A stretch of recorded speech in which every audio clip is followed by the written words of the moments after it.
Hi everyone, this is Kevin Wagner, the Keto Advocate. In January of 2016, I had the privilege to sit down and chat with ketogenic dietitian Beth Zupec-Kania at the first annual conference on nutritional ketosis and metabolic therapeutics held in Tampa, Florida. Let's see what Beth had to say.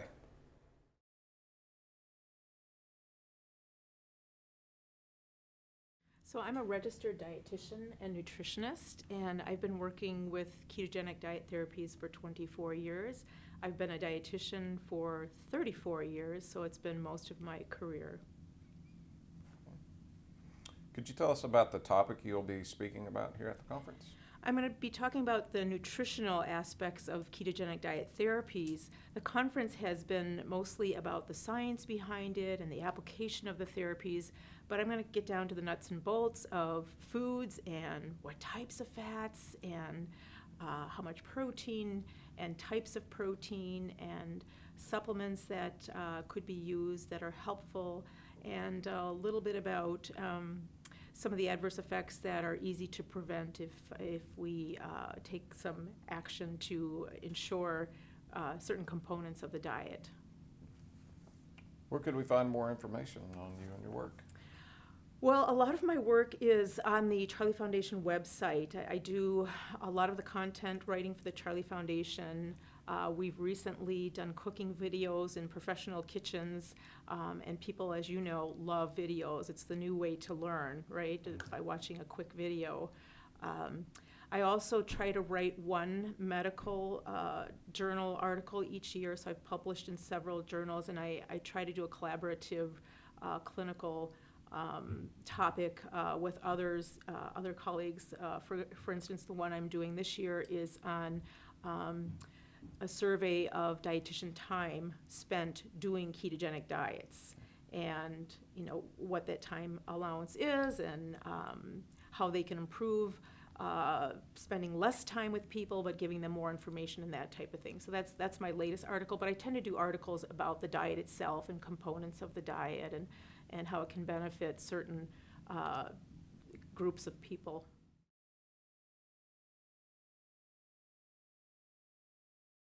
And I am a consultant for the Charlie Foundation, and we have multiple projects, mostly educating the public, but also educating health professionals. I have an online calculator program called the Keto Diet Calculator, which is 20 years old, and it requires daily upkeep and maintenance. One of my really fun projects this year was working on a small study with children that have Prader-Willi syndrome, and no one has reported officially in the medical literature on whether the diet could be beneficial for this group. So I worked with 12 families in trialing a diet in their children over a period of 6 months, and we have some really nice results. And it's actually an exploration. It's not a true study. We didn't have an IRB. We are just exploring whether this is potentially doable for children with Prader-Willi syndrome and if there's any benefit. And we've actually got some very exciting results that may lead to a real study.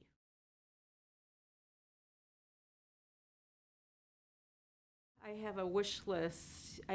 There's so many studies that could be conducted that would help scores of people. There's two in particular that I have talked to physicians about and scientists, and I hope someday come to fruition. And one is for using the ketogenic diet in infants that have a syndrome called infantile spasms. And it's already been shown that the ketogenic diet is very, very beneficial in stopping seizures in these babies. If the seizures are not stopped in this syndrome, these babies grow up to be children and then young adults with horrible epilepsy, and they usually end up in a wheelchair with a feeding tube. So there's just a huge disability related to a poor prognosis. But turning that syndrome around in infancy is incredible. And one of the reasons I think people are gun-shy about doing a study at that age is that there's currently no FDA infant formula that's ketogenically balanced. So for the few infants that diet early, we've used a child's formula off-label, but a lot of doctors are not comfortable doing that. So that's one study. The other study is in the most common neurological disorder diagnosed today, and would you happen to know what that is? Migraine headaches. Oh, okay. And I've worked with a few women who have had very, very horrible, debilitating migraine headaches, and they've been on not only very powerful anti-inflammatory, but they've also been put on anti-seizure medication, which is often used, and been hospitalized for, migraine headaches that have just kind of flattened them out and, put them in a state of dehydration because they're vomiting. But a ketogenic diet for that type of disorder can be very helpful. In fact, the few women that I've worked with have totally found it to be completely alleviate their migraine headaches, and they were extremely motivated to follow it. So you've got the best of both worlds, somebody that's going to be compliant and somebody that can benefit. So I would love to see a study on that, because that also has not been reported in the medical literature.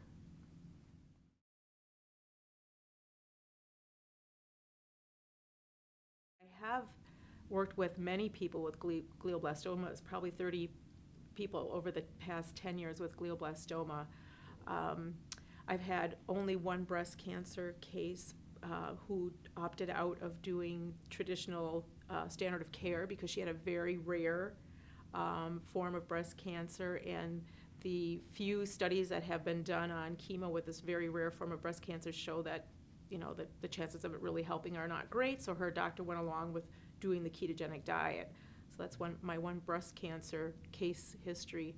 I'm working right now with a couple people with MS who have had incredible improvement in energy level. I have a woman right now with Parkinson's disease who went from not being able to use her hands to email to being able to type me long emails.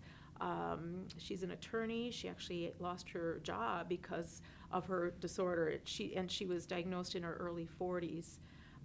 So she has embraced the ketogenic diet as kind of her, this is the therapy she's going to be with for the rest of her life, because she's just feeling so much better and has so much more energy, and she has 2 young children to chase after. The children with Prader-Willi syndrome, it's a rare disorder, but it's also one of those conditions that if it's the kids don't ever really get better. They actually worsen as they get older, and one of the more unique characteristics of Prader-Willi syndrome is that they have no appetite control. So they have this voracious appetite, and they become very obese quite easily. Just if they're offered food, they just can't stop themselves. So they're told to to follow low carbohydrate, calorie restricted diets, and they tend not to work, and compliance is very poor. And our little study showed that a ketogenic diet completely satiated them. They weren't ever foraging for food once they got into ketosis, and they were pleasant to be around at mealtime because they weren't the first one done, and they weren't asking for other people's food, and parents can take them now to food places and restaurants and malls without being focused on food. So that to me is that's a huge turnaround for a child that is generally difficult to be with. Anytime, like 24/7, they're just difficult to be with behaviorally, and most of it behavior around food-oriented, foraging. So that is the study that I mentioned before. I'd like to get that published so that we can excite scientists to get funding to get a little pilot going. I can talk all day about cases.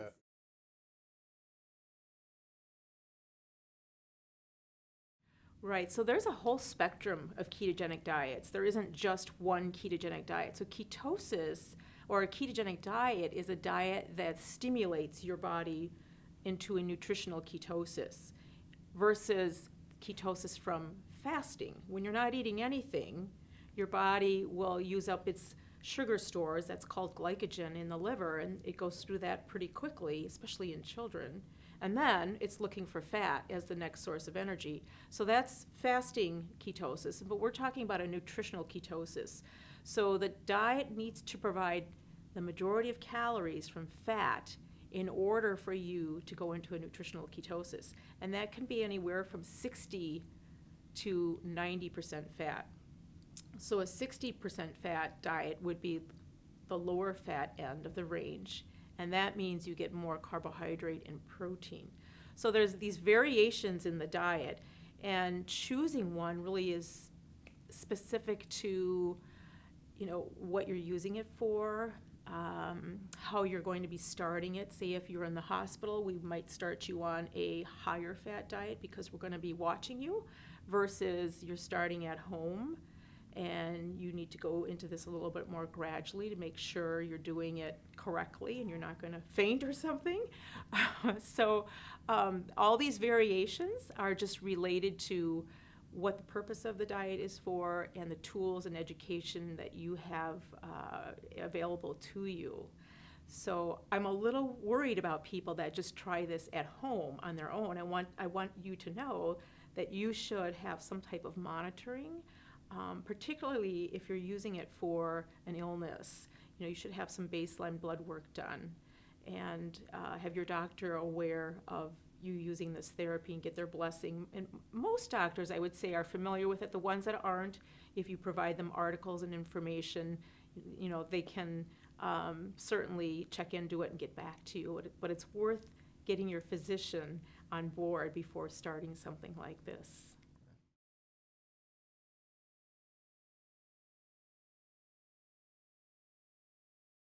So again, I think we need to think about the diet in terms of the patient, not just the diet, right? So you don't pick the macros and then apply them to the patient. You evaluate the patient and determine what macros would be safest for them.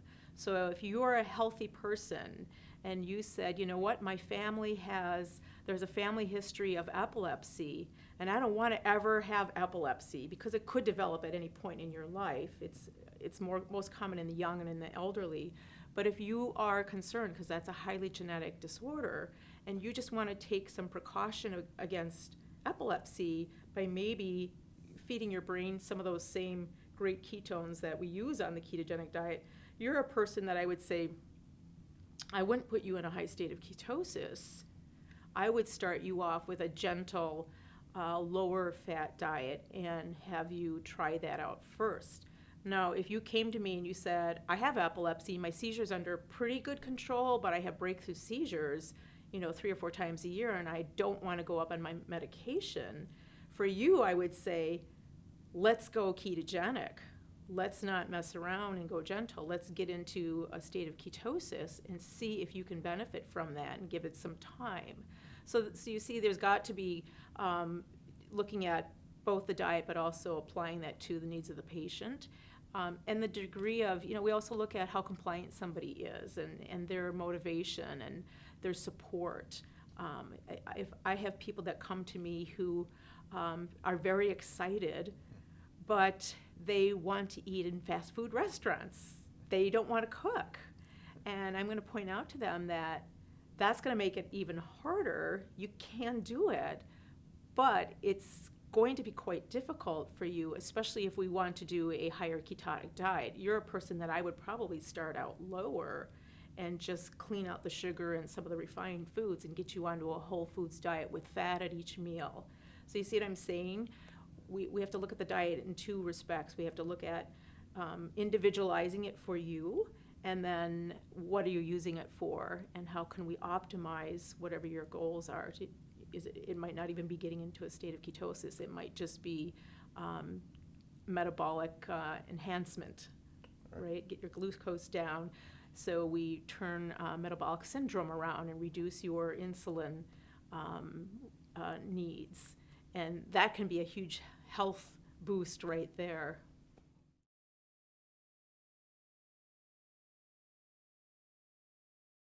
So we should be leery of olive oil because there has been several good studies showing that olive oil oftentimes is not real olive oil. It's often been cut. So there's a little test you can do. And I recommend you do this at home. Next time you buy a bottle of olive oil or whatever you have in your cabinet, put it in your refrigerator And in 3 days, if that doesn't firm up like butter, as firm as butter, then it's not real pure olive oil. It's been mixed with canola or sunflower or something, some other oil. But it takes about 3 days for that reaction to occur. I look at avocado oil is a great monounsaturated source, although my patients complain it's so expensive, say they don't like to buy a lot of it. Sunflower oil is also quite high in monounsaturates, and there are others, but I don't, so I promote the olive oil because of the CoQ10 that it has, vitamin A, vitamin E, these antioxidants, vitamin K, and the other oils just aren't quite as rich in those nutrients. So that's why, and I have no connection with any olive oil company, but I am Italian. How about macadamia nut oil? Macadamia nut oil is also excellent, also very expensive too. So, a lot of my patients just find that's, and the diet, it can be expensive. You can do an expensive ketogenic diet, or you can do a very reasonable ketogenic diet. And I think it's cheaper than a regular diet because of the low volume of protein and carbohydrate foods that you're taking in. But macadamia nut oil is excellent.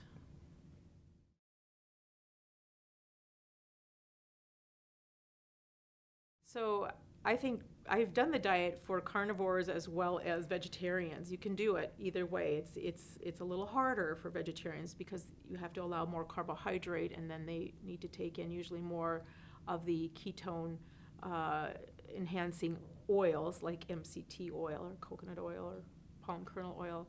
But meat, fish, poultry are carb-free, and you can eat the skin, which, there's some protein in the skin that we have to, count into our protein allowance. But what most people are really surprised about on ketogenic diets is that the protein servings are much smaller than they had been eating before. So it's a small quantity, maybe 2 ounces at a meal rather than 3 or 4 ounces. It's almost half of what people are normally eating on their regular diet. So I like people to get a variety of protein. Adding the fat to that protein, of course, is the way to enhance the eating experience, because we can take saute it in olive oil. One of the more common ways to get oil into a dinner, let's say with cooked chicken or beef or pork, is to slice that cooked meat up very thin and then saute it in oil, olive oil for example, and the oil, it gets absorbed into the meat very quickly. So you are, instead of eating that oil visibly, it's being soaked up into the protein part of the meal. So that's a common method for people to get the fat into their protein foods.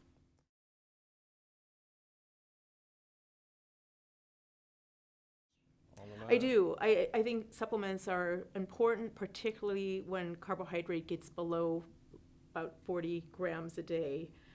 When we're taking that many carbs out of the diet, fresh vegetables, we're reducing the B vitamins and calcium and all those good minerals. So I do include supplements with everybody that I work with, particularly children who happen to be on those higher ratios of fat to protein and carb, and very, very, very little carb.